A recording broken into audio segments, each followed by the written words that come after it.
উৎপাদন করেছিল, মিডিয়া সন্ত্রাস চালিয়েছিল।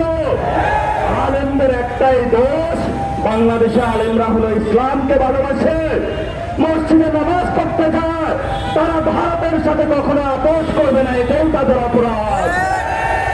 এটাই যদি তাদের অপরাধ হয়ে থাকে, সার্বভৌমত্ব ইসলাম যদি তাদের অপরাধ হয়ে থাকে, এই অপরাধের কারণে আমরা ফাঁসিতে ঝুলতে প্রস্তুত আছি, কিন্তু আমরা এটার সাথে আপোষ করব না।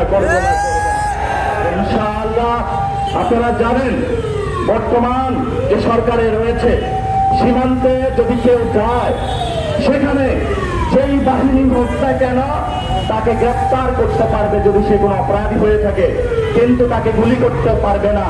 এটা একটা আন্তর্জাতিক আইন। স্বরাষ্ট্রমন্ত্রী বক্তব্য দিয়েছেন, ওই পারে যদি তারা কাটাতার নির্মাণ করে তাহলে ভারতের এটা আভ্যন্তরীণ বিষয় না। আমরা বলি সীমান্ত মানেই তো আন্তর্জাতিক। আপনি সংবিধান বুঝেন, সীমান্ত বুঝেন না, বুঝেন না। আমরা মনে করি এগুলো হলো ভুয়া সংবিধান বিশেষজ্ঞ। এখন ওখানে আমাদেরকে বলে যে আমরা কি সরকার বিরোধী, আর আপনার নামের দলে তো হলো জাতীয়তাবাদী। তাহলে তো যেই জন্য আজকে আমরা আন্দোলনে দাঁড়িয়েছি, সেই আন্দোলনটা তো প্রথমেই আপনার করার কথা ছিল।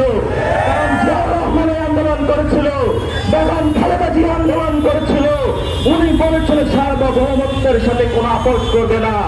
ওদের হাতে গোলামীর জিঞ্জির, ওদের হাতে দিল্লির জিঞ্জির, উনি বলেছিল আমাদের হাতে স্বাধীনতার পতাকা। তাহলে আজকে সেই স্বাধীনতার পতাকা কোথায়? সীমান্তে বুলন্ডিত হচ্ছে। আমরা ইনশাআল্লাহ আমাদের আজাদীর লড়াই, বাংলাদেশের সার্বভৌমত্বের লড়াই জারি রাখবো। আমরা এখানে স্বল্প মানুষ দাঁড়িয়েছি, আমরা এখানে কেউ আজকে টাকার জন্য আসি নাই, আমরা কোনো পাওয়ারের জন্য আসি নাই, আমরা একমাত্র বাংলাদেশের সার্বভৌমত্ব রক্ষার জন্য এই রোদের মধ্যে দাঁড়িয়ে আছি। এই কথাটা বলে শেষ করব, আমাদেরকে যে তারা সবক দিয়েছে বাংলাদেশে নাকি সীমান্তে হলো মাদকের চালান হয়, চোরা কারবারি হয়, তাহলে স্বরাষ্ট্রমন্ত্রী কি করে? আমরা বলি যে স্বরাষ্ট্রমন্ত্রীর পকেটের মধ্যে ওই মাদকের পার্সেন্টেজ আসে, স্বরাষ্ট্রমন্ত্রী মাদক কারবারিদের সীমান্তে কেন দমন করে না? সেই প্রশ্ন আমরা রেখে গেলাম। আমরা দেখেছিলাম ইয়াবা ববিকে শেখ হাসিনা চালাইতো, তাহলে সেই ঢাকা শহরে ইয়াবাটা কই থেকে আসে, কোন রুটের মাধ্যমে আসে, সরকার সেটা খুঁজে বের করতে হবে। ঢাকা শহরে ফেন্সিডিলের বোতল কিভাবে আসে, সরকার সেটাকে খুঁজে করতে হবে।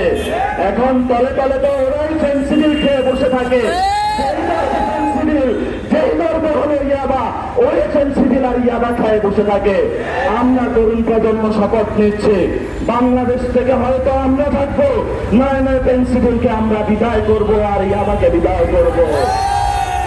ইনশাআল্লাহ আমাদের আগামী লড়াই চলবে। আপনারা সবাই ঐক্যবদ্ধভাবে মাঠে থাকবেন ইনশাআল্লাহ।